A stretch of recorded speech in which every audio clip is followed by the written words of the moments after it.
Salut à tous. Salut. Bienvenue dans cette nouvelle vidéo. Alors déjà, petit changement, on est enfin de retour à deux sur les vidéos. Depuis un petit moment. Voilà, comme je vous ai expliqué, c'est assez compliqué, on a des horaires vachement décalés. Du coup, alors on préfère sortir des vidéos quand même, quitte à ce qu'il n'y ait qu'une personne sur les vidéos. Mais voilà, au moins vous avez quand même du contenu le dimanche matin. Et nous, bon, on s'arrange pour essayer de tourner quand même à deux. Là, on a été vachement décalé ces derniers temps. Et on avait du monde à la maison, donc c'était assez compliqué de tourner. Mais là, ça y est, tout revient à la normale. On va pouvoir normalement retourner tous les deux pour 2-3 vidéos au minimum. Pourquoi on se retrouve aujourd'hui? Qu'est-ce qu'on va faire comme vidéo? Parce qu'on va se poser des questions. Voilà, on a été identifié par les copains de chez Sparkle Aventure. D'ailleurs, allez faire un tour sur leur chaîne, même si, à mon avis, c'est déjà fait. Hein. Mais allez faire un tour sur leur chaîne. Donc, ils nous ont identifié pour un Disney tag. C'est la première fois qu'on fait un tag. Et on s'est dit que c'était une bonne idée pour que vous appreniez un peu plus à nous connaître tous les deux. Ouais. Donc voilà, c'est parti. Donc c'est parti avec la première question qui est: quel est ton film Disney favori? Je te laisse répondre. Alors pour moi, mon film Disney favori, c'est un grand classique. C'est Le Roi Lion. Pour moi, c'est le film de mon enfance, c'est le film que j'ai, je pense, le plus vu. Moi, je vais faire un peu à la suite du Roi Lion avec Toy Story, qui reste un peu à la suite du Roi Lion niveau année de sortie en tout cas, et dans les classiques aussi, mais pour Pixar. Ça reste un film que j'apprécie énormément pour ses personnages, ses musiques, enfin tout est impressionnant. Les clins d'œil qu'il y a dans ce film sont impressionnants. Et on retrouve beaucoup de Toy Story aussi dans tous les Pixar. Ouais, donc c'est un peu le film phare de Pixar à mon sens, quoi. Question numéro 2, quelle scène d'un film Disney aurais-tu voulu vivre? Ouf, c'est compliqué. Là, c'est vraiment compliqué. Du coup, moi, j'aurais choisi la scène dans Cendrillon avec Marraine la Bonne Fée au moment où elle est habillée avec sa robe toute déchirée et qu'elle arrive. Et que Marraine la Bonne Fée fait se transformer en princesse avec son carrosse, qu'elle transforme les souris en chevaux. Enfin, pour moi, c'est magique. Comme quoi, une petite fille pauvre peut devenir une princesse belle et élégante.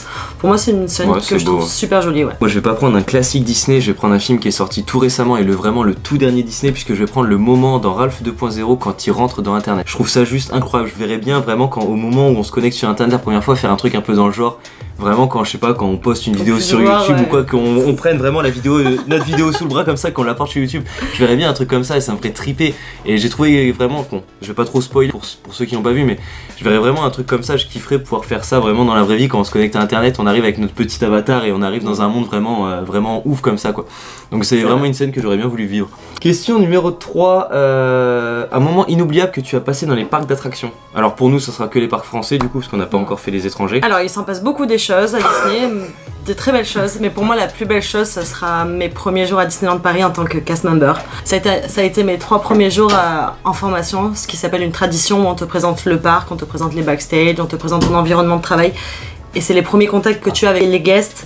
Et pour moi, ça a été des moments vraiment magiques, qui sont encore magiques aujourd'hui, mais la découverte de tout ce monde-là, c'était vraiment les plus beaux moments pour moi. Ouais, je pense que c'est vraiment le changement de passer de guest à c'est voir l'envers du décor, comment la magie elle est créée, et ça, pour moi, c'est encore plus magique. Ouais, puis tu l'as attendu une paire d'années en plus. Ouais.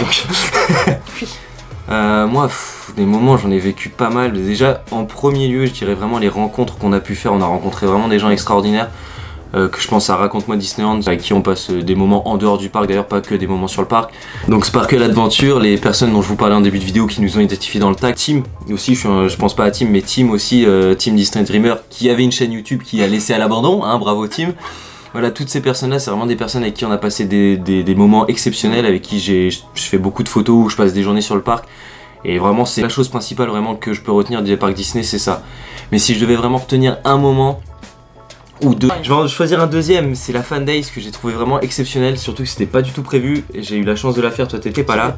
Mais c'est vraiment un événement que j'ai trouvé exceptionnel, même si j'ai été le premier à le critiquer niveau tarif, parce que j'ai trouvé ça quand même exorbitant comme tarif. Cher. Mais l'événement était à la hauteur. Honnêtement, au niveau des parades, au niveau des spectacles qu'ils nous ont proposés, c'était vraiment ouf de se dire tout ce qu'ils ont pu proposer en une seule soirée. Et pour le prix de la soirée, finalement, j'ai trouvé ça quand même assez raisonnable. Et du coup, pour mon véritable moment inoubliable, j'en ai 3. Pour mon véritable moment inoubliable sur le parc, moi je dirais c'est la chance que j'ai eue, c'est de faire les meet-up insiders, les meet-up photos. Donc de me retrouver seul avec une quinzaine d'autres insiders, mais seul sur le parc pour faire des photos de nuit.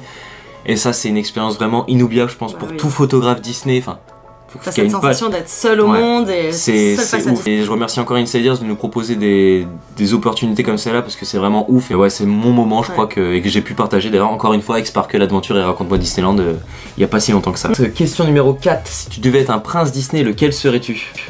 Alors moi j'ai beau réfléchir, je sais pas du tout, donc je vais te laisser choisir pour moi. Moi pour toi j'aurais choisi le prince Eric, mais simplement parce que t'es brun, aux yeux bleus, parce que c'est tout. Non, ouais, le prince Eric, moi je trouve que ça te va bien. Écoute, on va partir sur Prince Eric alors. C'est ça. Et moi, du coup, si j'étais un prince, ouais, j'aurais choisi aussi Flynn Rider parce que, comme je disais, il est toujours dans les embrouilles, toujours.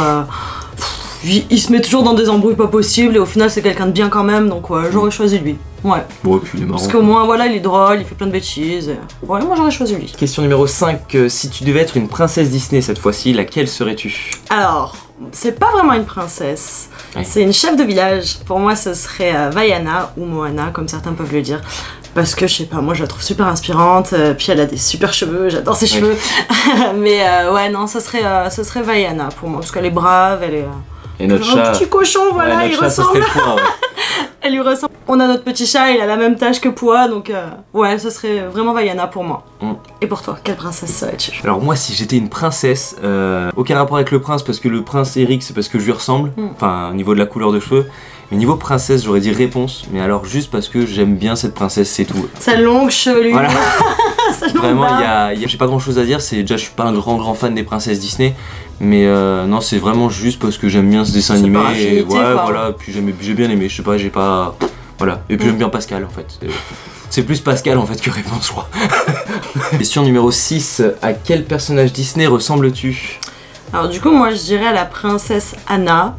Parce que je suis quelqu'un de toujours enjoué, je suis quelqu'un de toujours joyeuse, naïve aussi sur les bords, mais je suis quelqu'un qui a toujours espoir. Et Anna, je trouve qu'elle véhicule beaucoup ces valeurs-là. Donc pour moi, mentalement, ce serait la princesse à qui je ressemble le plus. C'est vrai. Donc, moi, pour toi, j'aurais plutôt dit un mélange entre Rex de Toy Story et Bob Razowski. Tu vois bah oui. Vraiment, genre un mélange des deux. Pareil, tu Bob Razowski, c'est pourquoi? Pour les photos que je n'apparais jamais comme au début. Voilà, c'est ça. Et Rex, parce que pareil, il est naïf, il est enjoué. C'est vrai, ouais, ceci dit, oui, c'est pas faux. C'est pas faux dans non, c'est dans le bon sens, hein, pas dans le sens. Je suis tellement content que tu ne sois pas un dinosaure, tu vois. Non mais c'est vrai, c'est un peu moi, je suis enjouée de tout, vraiment, je vois une fleur, je suis contente, je suis toujours joyeuse. Ouais, c'est vrai. Et moi j'aurais dit, si, moi je sais, un mélange des 7 nains en fait. Moi je pourrais pas choisir un seul nain parce que je suis le mélange des tout, mais oui, je sais. Un peu plus pour Grincheux. Un peu plus pour Grincheux. Mais voilà, je râle souvent, je le sais, mais ouais, je suis un peu un mélange des 7 nains. Je suis un mélange de tous en fait, tout simple, sauf prof. Mais sinon, on va dire des 6 nains, mais ouais, de tous, surtout Grincheux, plus sur Grincheux sur les bords. S'il fallait choisir, ouais. Question numéro 7, si tu devais choisir un personnage Disney pour être ton ami, lequel choisirais-tu? Sans hésitation, c'est Stitch. Parce que pour moi, il est tellement drôle, il est tellement mignon, enfin. Il est décalé, il est. Comme 90% des fans Disney femmes. Voilà, vraiment, Stitch, je rêverais d'avoir un animal de compagnie comme Stitch, vraiment. Ouais, bah oui. Et toi? Bah, moi je crois que c'est assez clair, il est là. Pour ceux qui nous suivent depuis longtemps, vous saviez que j'avais un Lotso accroché à mon sac avant, que je peux plus accrocher parce que j'ai changé de sac. Mais ouais, c'est Lotso, c'est. Même s'il est méchant, je trouve qu'il y a toute une histoire derrière Lotso, le fait qu'il ait été abandonné, le fait de tout ça. Enfin. Abandonné entre guillemets, mais voilà, il y a toute une histoire et j'apprécie beaucoup Lotso, et en plus il sent la fraise. Et ça, dès qu'on va sur le parc avec Lotso, tous les gens veulent sentir s'il sent encore la fraise et ça rapproche les gens. Mais non, vraiment, j'apprécie beaucoup Lotso. Après, pareil, j'ai pas trop d'histoire, c'est un peu comme toi Stitch, c'est parce que Lotso, tout simplement. Ça se choisit, ouais, c'est comme ça, c'est le cœur qui choisit quoi. Tout simplement, donc voilà, Lotso. La question numéro 7, une scène Disney qui te fait pleurer à chaque fois. Bon bah... c'est simple, j'en ai parlé en début de vidéo, pour moi c'est le Roi Lion, la scène où Mufasa, il meurt. Ouais. C'est une scène que vraiment, je peux la regarder 50 fois, j'aurai toujours les larmes aux yeux, enfin c'est tellement triste. Et d'ailleurs, au cinéma, quand il va sortir cet été, en filmation, je l'ai prévenu, je lui ai dit tu viens avec moi, mais tu me regardes pas pendant que je pleure, tu te moques pas de moi, parce que c'est sûr, je vais pleurer. Bah, t'iras avec Julien de Sparkle, il va pleurer aussi, il en parlait dans sa vidéo. On ira pleurer tous les deux, mais... Non mais c'est cette scène pour moi, elle m'a marqué et elle me marquera toute ma vie. Ouais, mais de toute façon, comme 90% des enfants qui ont regardé Le Roi Lion. Bah, c'est notre génération, quoi, c'est vraiment. Mais comme on regardait la vidéo l'autre jour, qui expliquait justement un peu l'histoire du Roi Lion et tout ça, c'est vrai que c'est la première fois que les studios Disney mettaient en scène une mort où on la voyait vraiment, réellement, c'était pas un son, c'était pas quelque... Comme dans Bambi où on entend juste le coup de fusil en fait, on voit pas vraiment la mère de Bambi mourir, on entend juste le coup de fusil et ça laisse imaginer. Là c'était vraiment la première fois qu'on voyait la mort d'un personnage et qu'en plus de ça Simba est obligé de s'en aller de son clan pour pas se faire rejeter en fait, mais c'est vraiment dur. Du coup pour moi ça va suivre aussi Toy Story évidemment, et c'est la scène finale de Toy Story 3. J'ai versé ma petite larme aussi la première fois que je l'ai vu. Et j'ai trouvé ça tellement émouvant de... Enfin, je trouve que le film était parfaitement clôturé, la trilogie était parfaitement clôturée. Il n'y avait pas mieux en fait. Cette scène finale où la caméra passe derrière Woody et qu'on voit la voiture d'Andy partir, j'ai trouvé cette scène parfaite. Et d'ailleurs c'est pour ça que j'ai peur, j'ai vraiment peur pour Toy Story 4.